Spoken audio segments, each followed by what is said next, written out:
Hello दोस्तों, आज मैं फिर नया चैप्टर लेकर उपस्थित हुई हूँ। युग्म शब्द। युग्म शब्द क्या होता है? या समुच्चरित शब्द या भिन्नार्थक शब्द, मतलब कि जो उसके समान अर्थ देता हो या उससे भिन्न अर्थ देता हो, युग्म शब्द। मात्रा वर्ण के हल्के परिवर्तन से, मात्रा या वर्ण के हल्के परिवर्तन से जहाँ पे अर्थ में बदलाव हो जाए उसी को हम क्या कहते हैं? युग्म शब्द। या समुच्चारित शब्द या भिन्नार्थक शब्द, जहाँ हल्का परिवर्तन हो, मात्रा में, वर्ण में या कहीं भी हल्का सा हमें परिवर्तन दिखाई देता है तो वहाँ युग्म शब्द, समुच्चरित शब्द, भिन्नार्थक शब्द, तीनों को एक ही नाम है। जैसे यहाँ पे हमने देखा अंश। अब यहाँ पे अंश है, नीचे भी अंश है। यहाँ जो है तालव्य स है, यहाँ जो है दंत स है। हल्का सा अंतर है कि एक जगह दंत स है और एक जगह तालव्य स है। तो लेकिन इसके अर्थ में क्या होगा? परिवर्तन दिखाई देगा। कैसे? एक अंश का अर्थ होता है कंधा।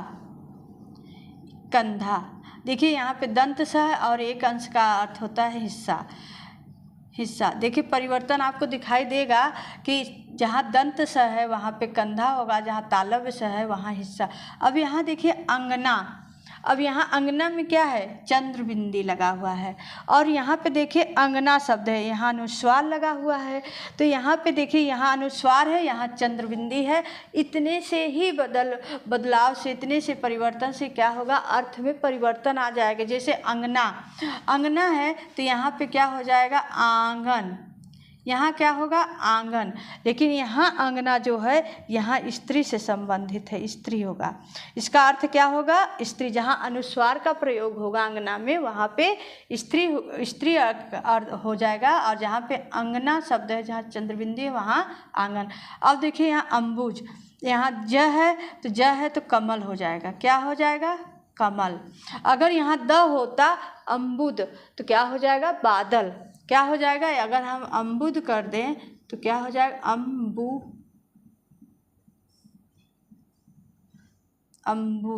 अम्बुज, अम्बुद। तो यहाँ क्या हो जाएगा? इसका अर्थ बादल। तो थोड़े से परिवर्तन में, थोड़े से वर्ण में, थोड़े सी मात्राओं में परिवर्तन देख रहेगा तो वहाँ पे अर्थ में क्या हो जाएगा? परिवर्तन आपको दिखाई दे। अन्न, अन्न मतलब अनाज। एक अन्य होता है आसन। अब देखिए यहाँ पे आसन है और यहाँ है आसन। सिर्फ मात्रा का दिखाई देगा, अलग अलग भिन्न दिखाई देगा। आसन मतलब क्या होता है? भोजन।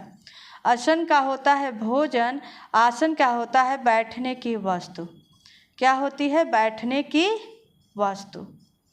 समझ में आ रहा है आप लोगों के? अनिल, अनिल का अर्थ होता है क्या होगा?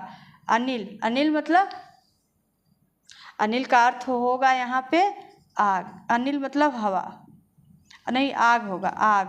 अनिल का अर्थ होगा आग। अनल मतलब हवा, नहीं यहाँ पे थोड़ा सा उल्टा लिख दिए हैं हम। देखिए अनिल मतलब हवा, अनल मतलब आग। ठीक है। अभिराम, अब देखिए अभिराम है, अविराम है। अब यहाँ पे भी थोड़ा सा आपको डिफरेंट दिखाई दे रहा है। अभिराम, अविराम। अभिराम का अर्थ होता है सुंदर। अविराम का होता है लगातार या निरंतर। लगातार या निरंतर।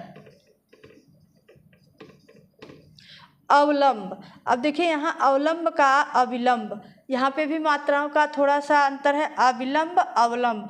अवलंब का अर्थ होता है सहारा, अविलंब का अर्थ होता है शीघ्र। अभय, अभय जो है निर्भय होगा, निर्भय। अभय का अर्थ होगा निर्भय, उभय का होगा दोनों। अब्द, अब देखिए यहाँ अब्द है, यहाँ अब्ज है, तो यहाँ बादल होगा और यहाँ पे कमल होगा। देखिए ज का अर्थ होता है उत्पन्न होना, तो कमल हमेशा कहाँ उत्पन्न होता है? पंख मतलब कीचड़ में। तो ज का अर्थ होता है उत्पन्न होता है, ये बादल होगा। द का अर्थ हो जाएगा बादल और ज का अर्थ हो जाएगा कमल। अगर यहाँ पे हम ध कर देंगे तो ध का अर्थ हो जाएगा समुद्र।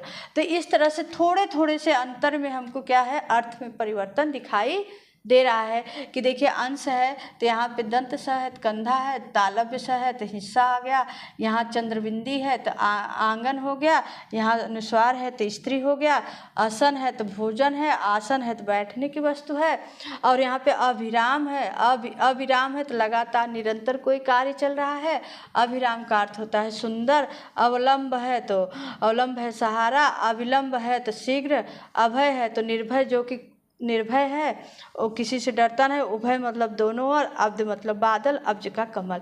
तो इस तरह से आपका युग्म शब्द क्या है, थोड़े से मात्राओं से, वर्ण से क्या होगा, उसके अर्थ में बदलाव होगा। चाहे युग्म शब्द कहिए, समुच्चरित शब्द कहिए, भिन्नार्थक शब्द, ये तीनों चीज़ें एक ही है। और इसी तरह से आपके क्वेश्चन भी पूछे जाएंगे। जहाँ नहीं समझ में आएगा कमेंट बॉक्स में दीजिएगा। और इसी तरह से टीजीटी, पीजीटी और एलटी, जीआईसी में सब जगह क्वेश्चन पूछा जाता है। और इसके लिए बाद हम आपको इसका प्रैक्टिस सेट भी लेके आएंगे। धन्यवाद।